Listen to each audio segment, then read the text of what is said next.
अध्याय 2 कर्म सिद्धांत।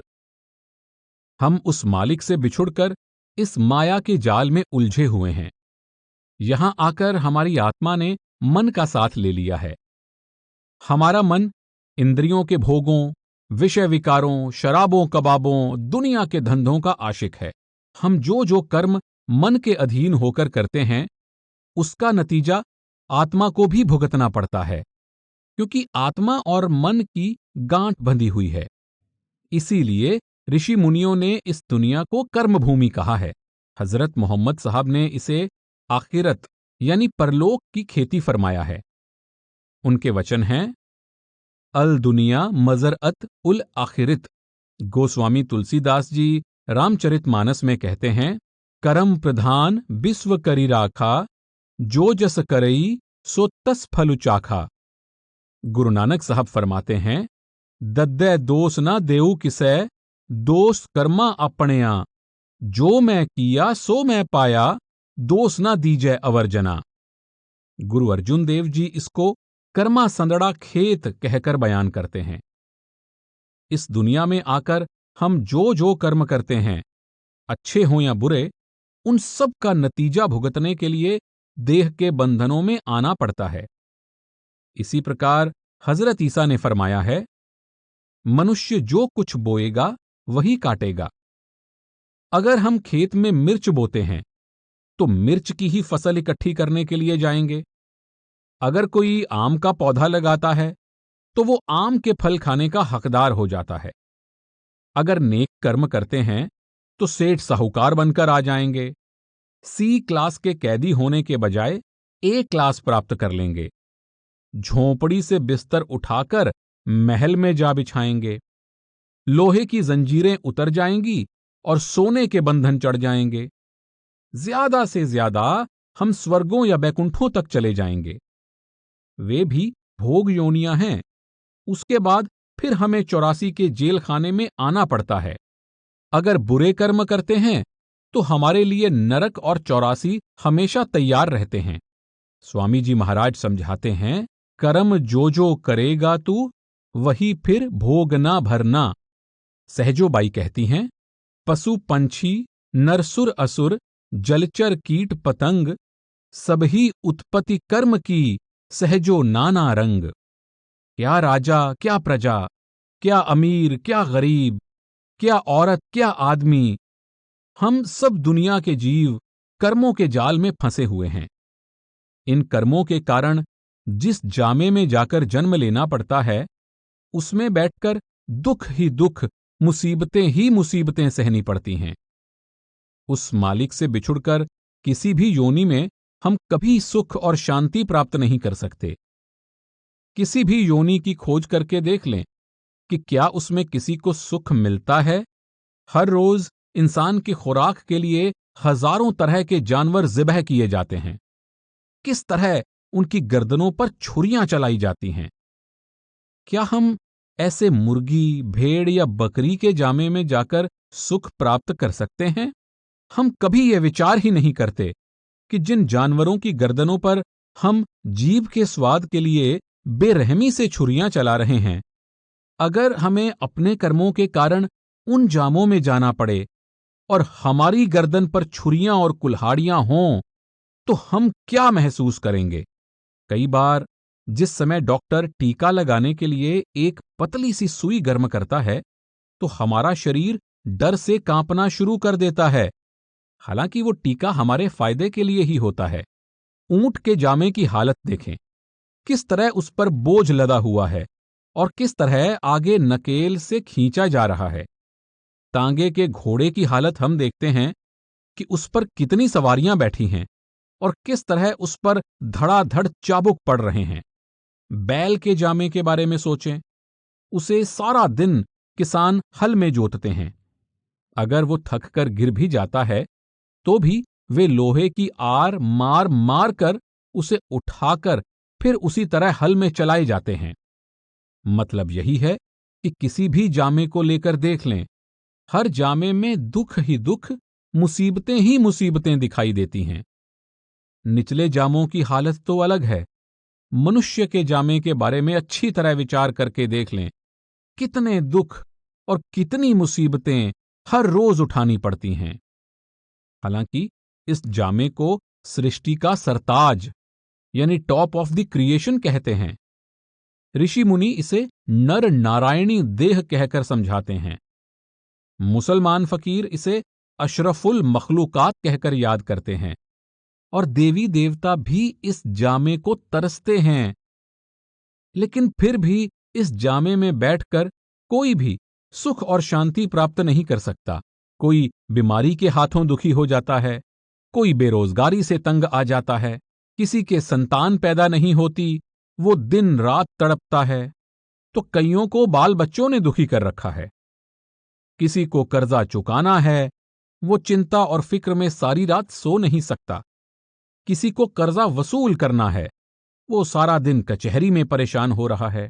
हम सर्दी और गर्मी में रोज सड़कों पर कंगालों की हालत देखते हैं कि किस तरह पेट की खातिर वे चिल्ला रहे हैं। इसी तरह अस्पतालों में जाकर बीमारों की चीखें सुनते हैं कि किस प्रकार वे बेचारे दुखी हो रहे हैं। जेल खाने में कैदियों की हालत देखकर पता चलता है कि वे कितना दुख उठा रहे हैं। मतलब यह है कि संसार में जिधर भी नजर डालकर देखें, चारों ओर दुख ही दुख, मुसीबतें ही मुसीबतें नजर आती हैं। कभी भी रेडियो चलाकर या अखबार पढ़कर देख लें, दुनिया में किसी न किसी कौम, मजहब या मुल्क के लड़ाई झगड़े चलते ही रहते हैं। कितने गरीबों का खून हो रहा है, किस तरह औरतें विधवा हो रही हैं और बच्चे यतीम हो रहे हैं। जिस दुनिया में यह हालत है कि लोग रोटी कपड़े की खातिर दिन रात भटकते और तड़पते फिरते हैं और मौत का डर हमेशा बना रहता है कि पता नहीं किस समय और किसके हाथों आ जाए, उस नगरी के अंदर हम सुख और शांति कैसे प्राप्त कर सकते हैं? गुरु नानक साहब का कथन है, नानक दुखिया सब संसार। रामचरितमानस में गोस्वामी तुलसीदास जी कहते हैं, सकल जीव जग दीन दुखारी। अगर मनुष्य के जामे में आकर भी हम इस संसार में सुख और शांति प्राप्त नहीं कर सकते, तो फिर और किस जामे में प्राप्त कर सकेंगे? महात्मा उपदेश देते हैं कि इस दुनिया में कभी किसी को हमेशा के लिए सुख और शांति नहीं मिल सकती, क्योंकि यह दुनिया सुख और दुख का घर है, पुण्य और पाप की नगरी है। हम अपने पुण्यों और पापों के कारण यहां आकर सुख और दुख भुगत रहे हैं। अच्छी तरह दुनिया में खोज करके देख लो, कोई शख्स ऐसा नहीं मिलेगा जिसे इस शरीर में बैठकर सुख ही सुख मिलते हों, कभी दुखों का सामना ना करना पड़ा हो, या किसी को दुख ही दुख मिलते हों, कभी सुख की सांस ना आई हो। देखने में आता है कि अगर 10 दिन सुख के मिल जाते हैं तो फिर दुखों का सामना करना पड़ता है, और अगर 10 दिन दुख के भुगत लेते हैं तो फिर थोड़े बहुत सुख के श्वास आ जाते हैं।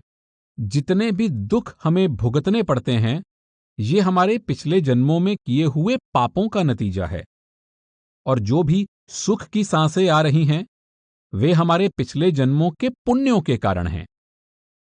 जब पुण्य और पाप इकट्ठे होते हैं, तब हमें इंसान का जामा मिलता है, जिसमें बैठकर हम उन पुण्यों और पापों का हिसाब दे रहे हैं। अगर हमारे सिर्फ पुण्य होते तो हम स्वर्गों में पहुंच जाते, और अगर सिर्फ पाप होते तो हम नरकों में सजा भुगत रहे होते। किसी के ज्यादा पुण्य और थोड़े पाप हैं तो वो ज्यादा सुखी और कम दुखी नजर आता है। किसी का पापों का बोझ ज्यादा हो जाता है और पुण्यों का कम, तो वो ज्यादा दुखी और कम सुखी है। यही कारण है कि इस दुनिया में अमीरी गरीबी, बीमारी तंदुरुस्ती और ऊंच नीच दिखाई देती है, क्योंकि हर जीव यहां अपने पिछले जन्मों के कर्मों के कारण है। इस जन्म में तो हर कोई प्रारब्ध के मीठे या कड़वे फल ही खा रहा है। यह दुनिया आज तक ना कभी सुखों की नगरी बनी है और ना कभी बन ही सकती है। जब हम इतिहास पढ़ते हैं तो पता चलता है कि दुनिया में लड़ाई झगड़े, सुख दुख, अमीरी गरीबी हमेशा से चली आ रही है। हर कौम, मजहब, मुल्क और वक्त के अंदर उच्च कोटि के महात्मा और बड़े बड़े दानी और परोपकारी आए हैं। फिर भी इसकी हालत पहले से कोई बेहतर नहीं हुई और न ही कभी हो सकती है। अगर संत महात्माओं का मकसद इस दुनिया को स्वर्ग या सुख की नगरी बनाने का होता, तो आज तक यह दुनिया जरूर सुखों की नगरी बन जानी चाहिए थी। बल्कि वे तो हमें ऐसा साधन और तरीका बताते हैं जिस पर चलकर हम हमेशा के लिए इस देह के बंधनों से मुक्त हो जाएं और फिर इस दुनिया में ही ना आएं। दुनिया के कांटे इकट्ठे करने में आज तक किसी ने सफलता प्राप्त नहीं की और न ही कोई कर सकता है। लेकिन अगर हम अपने पैरों में मजबूत जूते पहन लें तो वे कांटे अपना असर नहीं कर सकते।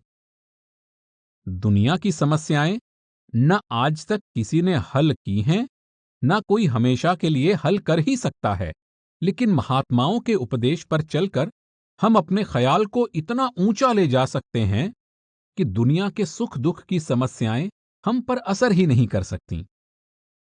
ईसा मसीह ने बाइबल में जिक्र किया है, यह मत समझो कि मैं धरती पर मेल कराने आया हूं।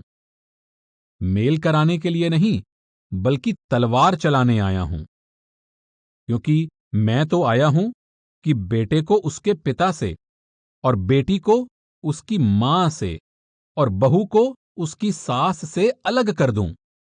यानी मैं इस दुनिया को सुख और शांति की नगरी बनाने नहीं आया, बल्कि जीवों को यहां से आजाद करने आया हूं।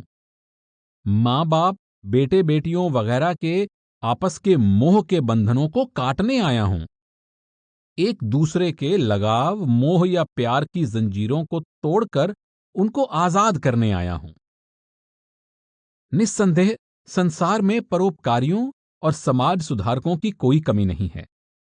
यहां अनेक दयालु और नेक पुरुष हुए हैं, लेकिन जो उपकार संत महात्माओं का इस दुनिया पर है, वह किसी और का नहीं हो सकता।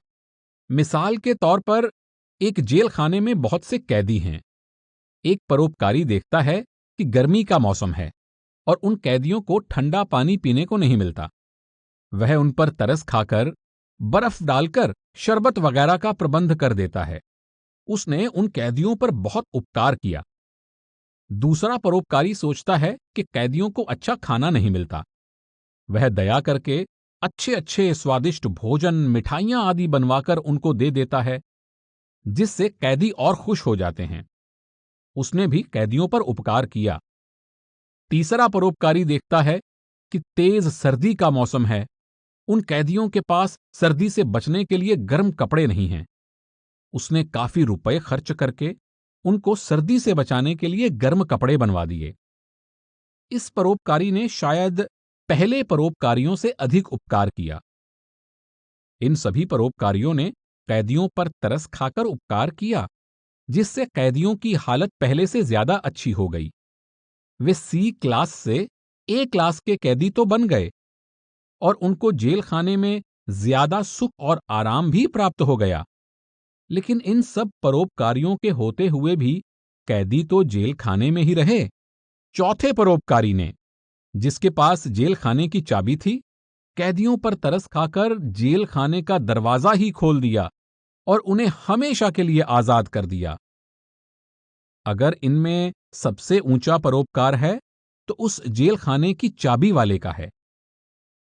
संत महात्मा इस 84 के जेल खाने की चाबी लेकर संसार में आते हैं और हमारे अंदर मालिक से मिलने का शौक और प्यार पैदा करके हमें रास्ता और युक्ति बताकर, धूर्धाम पहुंचाकर हमेशा के लिए इस जेल खाने से आजाद कर देते हैं। इसलिए संतों और महात्माओं का परोपकार दूसरे सब समाज सुधारकों या परोपकारियों के परोपकार से कहीं ऊंचा और सच्चा है। महात्मा हमें उपदेश देते हैं कि जब तक हमारी आत्मा वापस जाकर उस परमात्मा से मिलाप नहीं कर लेती, तब तक हम शरीर के बंधनों और संसार के दुखों से छुटकारा नहीं पा सकते। कबीर साहब फरमाते हैं, चल हंसा सतलोक हमारे, छोड़ो यह संसारा हो। स्वामी जी महाराज का फरमान है, धाम अपने चलो भाई, पराए देश क्यों रहना।